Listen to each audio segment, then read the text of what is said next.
Salah satu ciri orang yang beriman adalah gemar memberi. Semua bilang gemar memberi. Suka memberkati.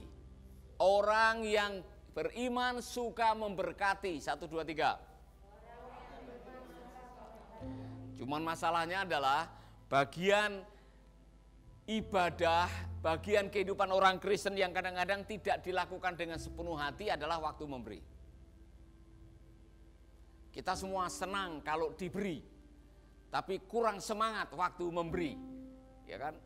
Itulah sebabnya, saudara, saya pernah menceritakan dongeng ini yang bisa dijadikan ilustrasi. Saya dengar di Manokwari itu ada gereja yang banyak setannya. Saudara yang ada di Manokwari dengar baik-baik.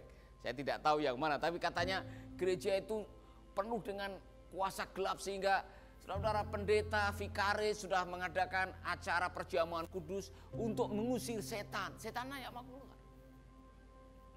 Maka setelah berusaha berkali-kali setan tidak mau keluar, didatangkan seorang hamba Tuhan penginjil ahli pengusiran setan dari Jakarta. Jauh-jauh dari Jakarta, terbang 3-4 jam. Ini namanya juga hamba Tuhan ahli pengusiran setan. Dia tiba di airport langsung dibawa ke gereja, masuk dalam gereja.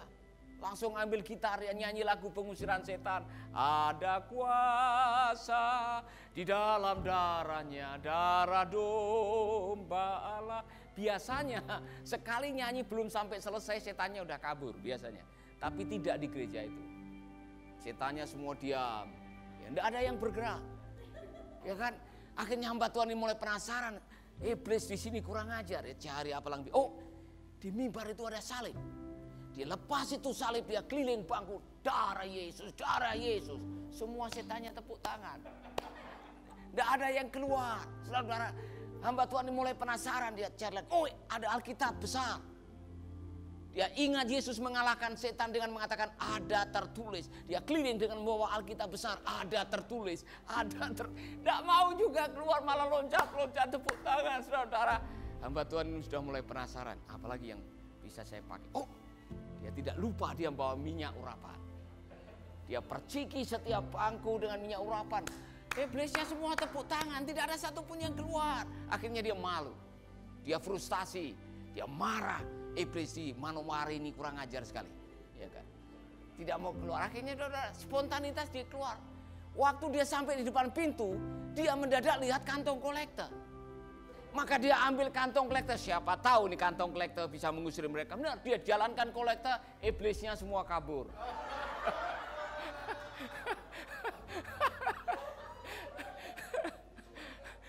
Ini dongeng.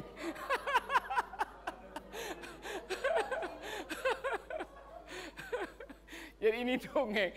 Saudara, saya hanya mau menceritakan. Iblis saja takut dengan kantong kolektor. Jadi Anda yang takut dengan kantong kolektor, Anda mewarisi sikapnya dia. Saudara, saya tadi mengatakan bagian ibadah yang kurang digemari orang itu waktu memberi. Waktu nyanyi semua tepuk tangan, loncat-loncat, semangat dengan firman Tuhan, buka telinga kanan, telinga kiri. Saudara begitu antusias, giliran pemimpin ibadah mengatakan, tiba saatnya kita akan memberi buat pekerjaan Tuhan. Langsung klepek. Semangatnya turun 40%. Apalagi yang memimpin pujian mengajak saudara menyanyi sebuah lagu. Mari kita sambil persembahan dijalankan, kita menyanyikan lagu kesukaan kita. Persembahan kami. Lanjut.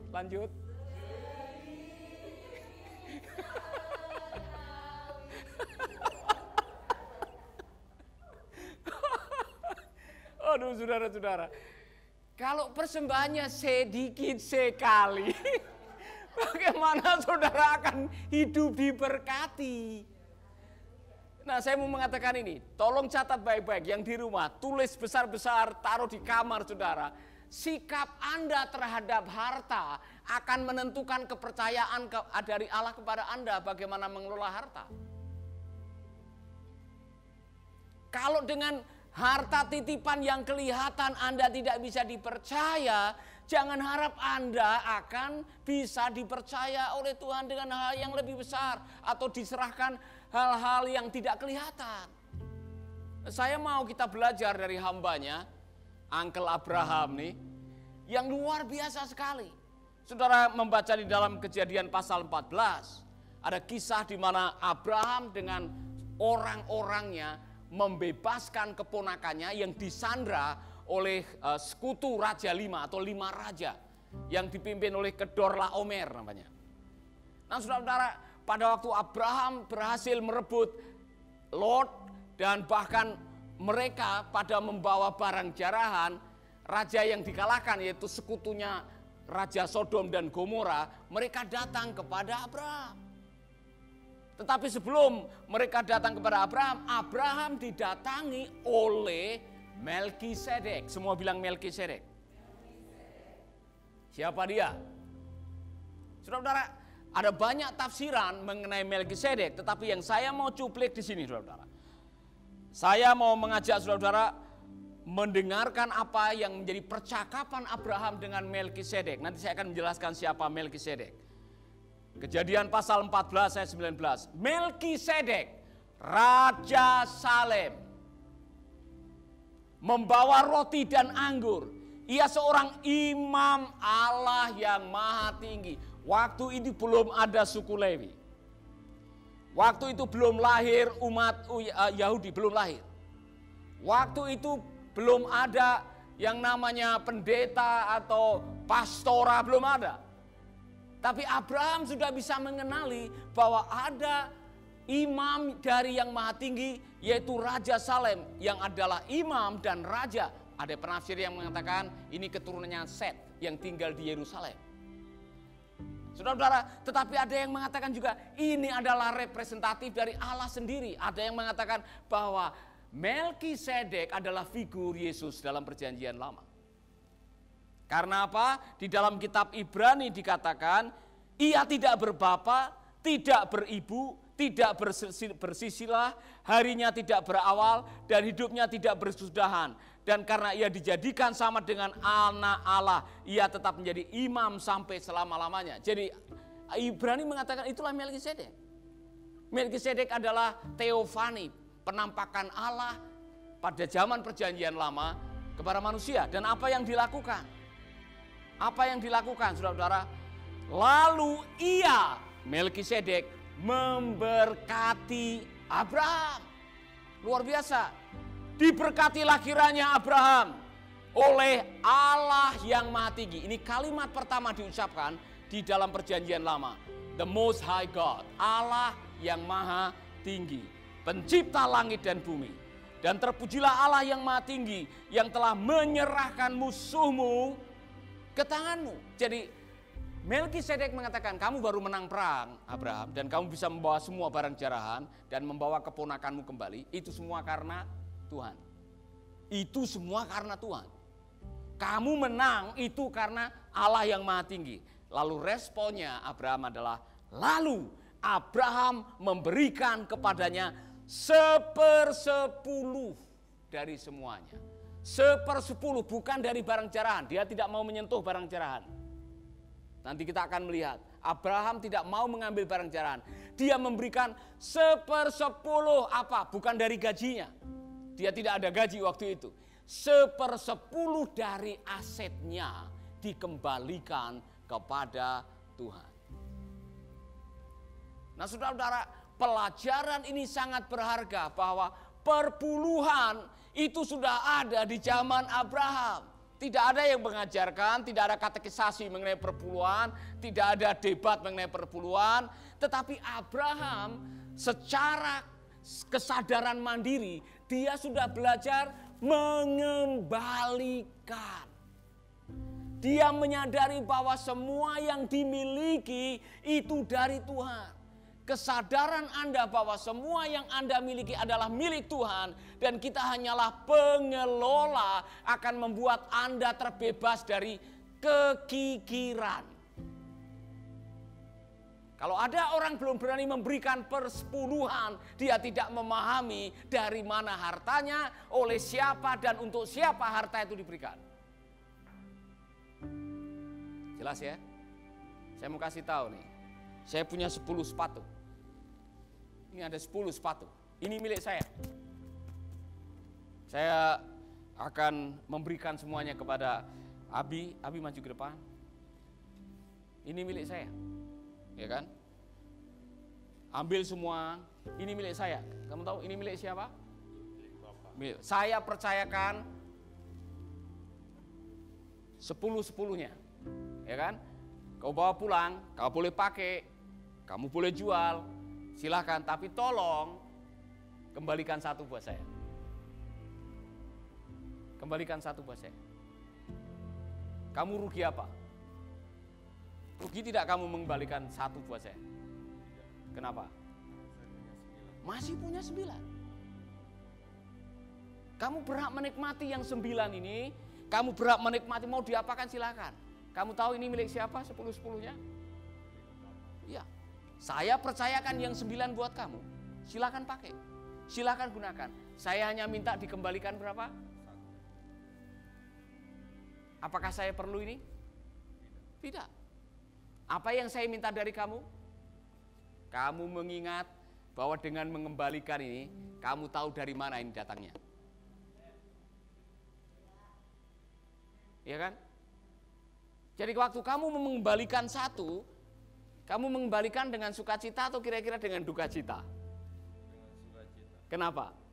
Karena mendapat lebih dari yang 9. Pemahaman Anda bahwa Anda adalah pengelola berkat ilahi akan menentukan sikap Anda terhadap berkat itu. Terima kasih ya. Jadi kalau saya hanya minta tolong bawalah persembahan perpuluhan. Bukan membayar, bawa, kembalikan. Masa saudara tidak mau mengembalikan? Orang-orang yang tidak berani memberikan persepuluhan, dia belum memahami konsep berkat di dalam hidupnya. Amin. Orang-orang yang tidak berani memberi, dia belum tahu apa artinya diberi dan dari mana pemberian. Saudara-saudara, itulah sebabnya Maleakhi 3:10 mengatakan, ujilah Allah, ujilah aku. Ya kan?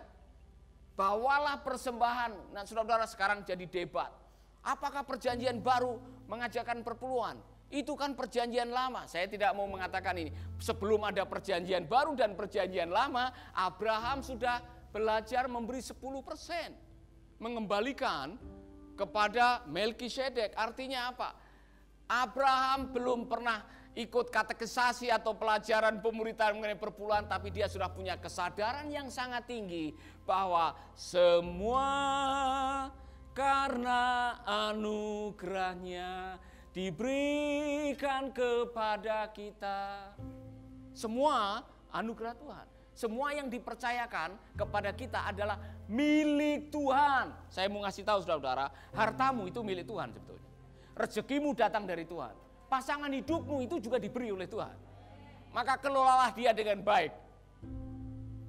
Peliharalah dia dengan baik. Be a steward.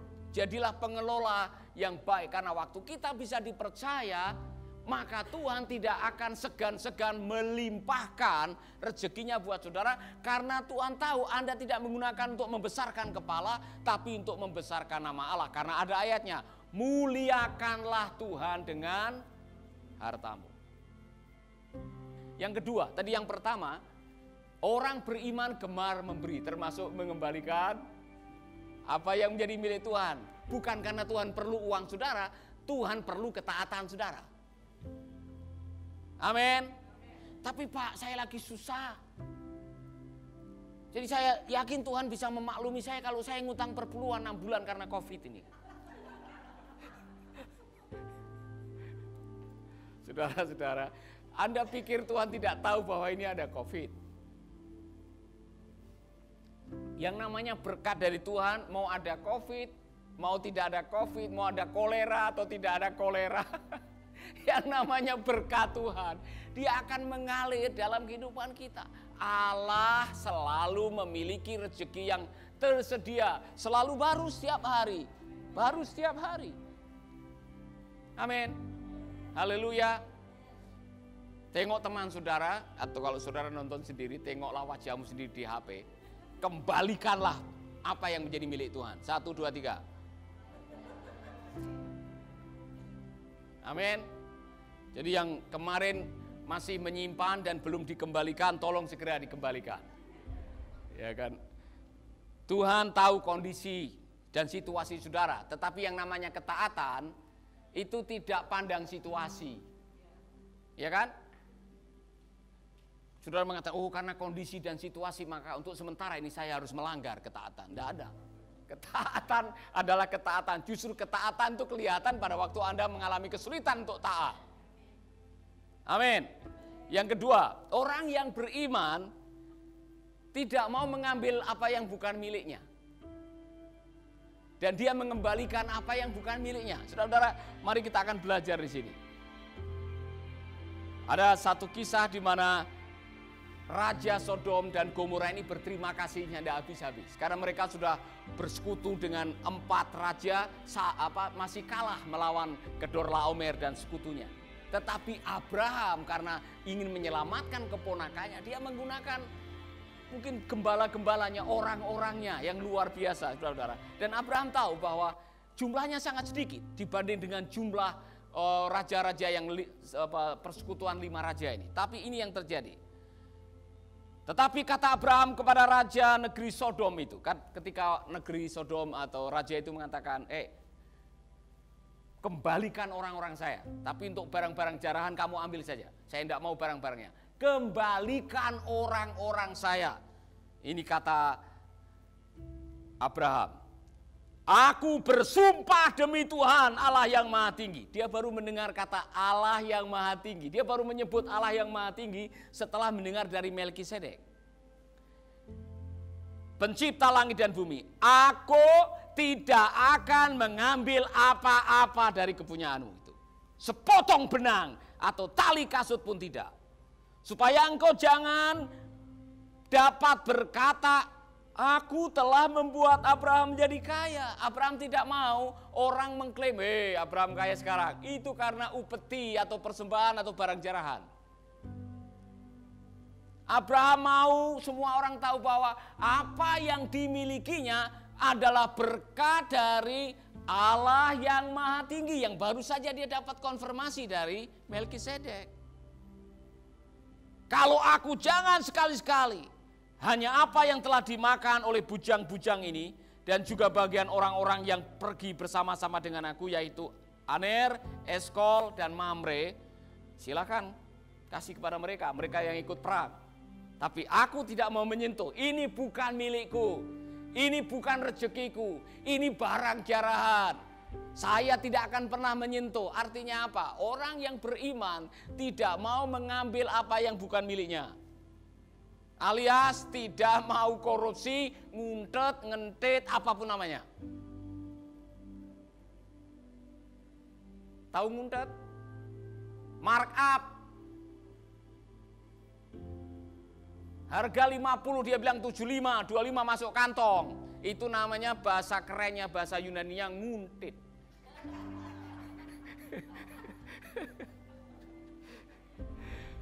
Saudara-saudara, di balik pernyataan itu Abraham ingin clear, transparan. Dia tidak ingin mempertaruhkan integritasnya. Karena kemungkinan dia sudah punya masalah pengalaman kemarin. Dia mendapatkan apa yang dia terima dari Raja Mesir. Tapi kemudian hari apa yang dia dapatkan itu menjadi persoalan. Saya mau mengatakan kepada Anda semuanya, dalam hidup ini, kejujuran Anda, ketulusan Anda, perspektif Anda terhadap harta akan menentukan apakah Anda akan dipercaya dan bisa menikmati apa yang Anda percaya, apa yang dipercayakan oleh Tuhan dalam hidup Anda. Apa gunanya punya 13 mobil, 14 rumah, 15 istri, tapi Anda tinggal di penjara? Karena Anda mendapatkan dengan cara yang tidak seharusnya. Bertobat. Waspadai cara kita memperlakukan dan memandang harta. Dari situ awalnya. Amin. Ada lagu dulu, saya kurang tahu saudara masih ingat atau tidak, tapi saya tahu Bu Lydia pasti tahu. Harta, hiasan, hidup semata.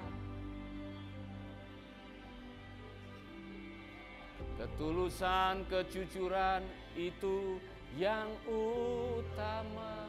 Oh, nanti kita mendengarkan duet Pak Samuel Surup dengan Ibu Karen.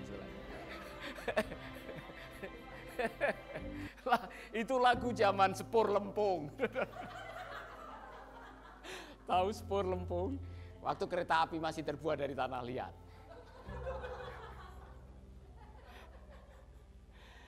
Saudara-saudara, mari kita belajar. Kalau itu bukan milikmu, jangan bawa pulang. Jelas-jelas itu bukan milik saudara. Kebetulan Anda melihat kok barang tergeletak di sini, tidak bertuan. Kemudian saudara diam-diam masukin di jaket, saudara pulang bawa begini. Kalau itu bukan milikmu, jangan bawa pulang. Anda nanti akan bermasalah, bukan dengan yang memilik. Tuhan yang melihat kejujuran Anda. Apalagi itu kalau harta bukan milikmu, uang bukan milikmu, jangan bawa pulang. Jelas itu harta negara, itu adalah jatah untuk rakyat miskin. Anda tilep, Anda berurusan dengan Tuhan. Jangan pernah mengambil yang menjadi haknya orang miskin atau janda-janda atau orang susah. Anda akan susah. Dulu waktu saya kecil, ada kalimat yang saya pikir bagus sekali. Ini bahasa asing, bunyinya begini. Duit panas ora dadi daging. Ngerti maksudnya? Apa itu coba? Uang panas tidak jadi daging. Kalau itu bukan milik saudara, jangan bawa pulang, tidak akan bermanfaat. Kelihatannya banyak, tapi Anda tidak bisa menikmatinya. Kembalikan apa yang bukan milik Anda. Katakan amin. Haleluya. Saya sudah cerita kemarin bagaimana Tuhan mengajari saya untuk mengembalikan apa yang bukan milik saya. Nah, saya tidak selalu begitu dulu, saudara. Jujur saya pernah nguntit. Waktu saya masih SMA jualan di toko jamu, ya kan. Saya suruh beli jamu kulaan ke Semarang. Saya masih SMA kelas 2 ini. Untuk menghidupi saya jual jamu di toko jamu. Dan sewaktu saya suruh belanja, saya mark up. Yang harganya 25 jadi 30. Supaya saya bisa beli celana panjang, karena saya pengen punya celana panjang. Tapi saya belajar sesuatu, rasa bersalah itu lama sekali tinggal di sini. Sampai akhirnya saya harus mengakui, saya salah. Karena orangnya yang pemilik jamu, kok kamu tiba-tiba bisa beli celana panjang, celana tentara. Warna hijau. Saya masih ingat. Saya baru mengakui itu salah. Nguntit itu salah. Mark up itu tidak benar. Korupsi itu berlawanan dengan kebenaran firman Tuhan. Kembalikan apa yang bukan menjadi milik Anda. Kalau ada orang kok tidak merasa bersalah, ya, tiba-tiba pakai sandal orang, ya kan? Pakai tas orang, dia tidak merasa bersalah itu tas orang lain, ya, seolah menjadi miliknya. Anda punya masalah kejiwaan. Apa namanya itu? Orang yang suka mencuri dan tidak merasa bersalah bahwa dia mencuri. Kleptomania, ya, kleptomania. Yaitu kalau mungkin di dalam bahasa sekarang lebih gampangnya adalah nyolong mania. Suka nyolong, suka ngambil. Saudara-saudara, jangan suka ngambil. Saudara-saudara, saya suka melihat program tolong. Saya pernah melihat program tolong, ada orang yang pura-pura menjatuhkan dompetnya. Ya kan? Ada orang-orang yang saya lihat, justru orang-orang susah itu yang jujur. Ada orang susah yang waktu menemukan dompet dia kejar-kejar, Pak, ini dompetnya. Ya kan? Orang yang sudah banyak uangnya malah ngambil masukkan, bisa nambah aset saya. Belajar jujur. Jangan pernah mengambil apa yang bukan miliknya. Sebab kalau saudara mengambil dan merasa tidak bersalah, kemudian saudara ketemu di kondangan, ketemu dengan yang punya, saudara akan nyari, oh dia yang punya. Saudara tidak bisa menikmati kondangan gara-gara takut apa yang Anda bawa itu dilihat oleh orang yang memilikinya. Bertobat. Amin. Yang terakhir, orang yang beriman tidak takut berkorban. Oh saudara-saudara, saya belum pernah melihat kasus ini. Tetapi kasus ini, pelajaran ini sangat luar biasa. Abraham melakukan apa yang diperintahkan oleh Tuhan. Abraham meletakkan kayu untuk korban bakaran itu pada pundak Ishak, sedang ia sendiri membawa pisau dan bara api untuk membakar kayu. Ketika mereka berjalan bersama-sama, Ishak berkata, "Ayah," Abraham menjawab, "Ada apa anakku?"